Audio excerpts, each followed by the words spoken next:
Retirement के फौरी बाद कितनी पेंशन मिलेगी? पंजाब की निगरान काबीना ने तरमीम की मंजूरी दे दी। पंजाब हुकूमत ने सरकारी मुलाजमीन को बड़ी खुशखबरी सुना दी। रिटायरमेंट के फौरी बाद सरकारी मुलाजमीन को 65% पेंशन मिलेगी। तफसीलात के मुताबिक निगरान वज़ीर आला पंजाब मोहसिन नकवी की ज़ेर सदारत सूबाई काबीना का 16वां इजलास हुआ, जिसमें सिविल सर्विसेज पेंशन रूल्स में तरमीम की मंजूरी दी गई, जिसके बाद मुलाजमीन को रिटायरमेंट के बाद 65% पेंशन की फौरी अदायगी यकीनी होगी। जब तक पेंशन के मुकम्मल कागजात तैयार नहीं होते तब तक 65% पेंशन मिलती रहेगी।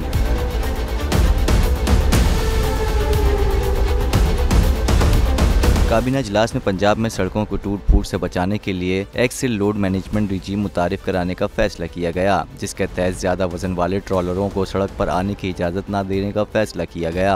दूसरी जानिब निगरान वज़ीर आला पंजाब मोहसिन नकवी ने सेक्रेटरी सेहत को हेल्थ केयर सर्विसेज की फराहमी के लिए 7 रोज में प्लान पेश करने की हिदायत कर दी, जिसके तहत अस्पतालों में तिब्बी आलात और बायोमेडिकल मशीनें दुरुस्त हालत में लाई जाएंगी। 7 बड़े टीचिंग अस्पतालों और कार्डियोलॉजी अस्पतालों में 25 जरूरी अद्वियात फराहम की जाएंगी।